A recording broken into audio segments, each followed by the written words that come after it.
I think ever since I was just a kid making product myself, I wanted a label that, reflected my own kind of personal identity and my own mark on the product, my own mark on the design world. Very earliest label was a boy ice skating with a kite tied to his back, based on a graphic pulled out of the American Boy's Handy Book, even back in the 60s and 70s when I was a kid growing up, was already a 100-year-old book. And that was my label for a number of years. After a while, I got tired of that label because a lot of people were just drawn to the graphic of the label, and they'd come and they'd look at one of my packs or one of my other pieces of equipment and they go, "Oh, that's a really cool label." The label I went to after that was a very, very simple label with just my name. I did have this inspiration from a dream that the label would get sewn on at an angle, but the text on the label would read horizontally like it should. That label has our 800 number on it, which is the same 800 number as we have today. After that, there were some other labels that we went through and experimented with. One of the labels has our website address on it. One of the very first companies to do that, the mill that weaves the labels, had never seen a website address, didn't know what it was, didn't know why I would want to put that on a woven label. We have a label that says Port Angeles. We were headquartered and actually manufactured in Port Angeles substantially during the early part of this century. We fooled around with an embroidered patch label that's actually made by the company in Wisconsin, I think, that makes all the patches for the Boy Scouts. I like that a lot, but people thought it looked too much like a Boy Scout patch.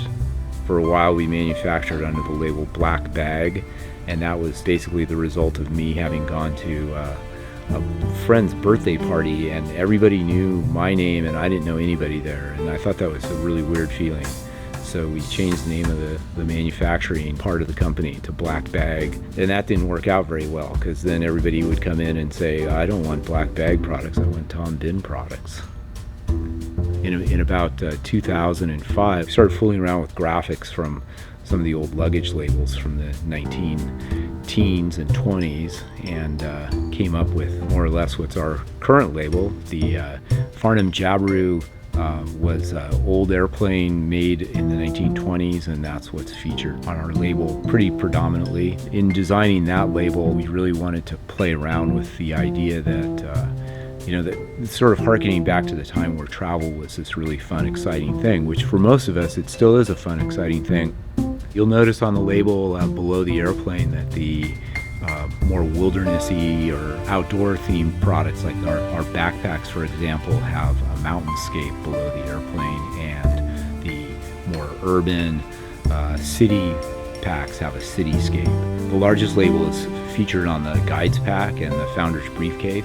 With both of those products, we were designing to an aesthetic of the late 60s and early 70s outdoor equipment, and on a lot of products the labels were quite large.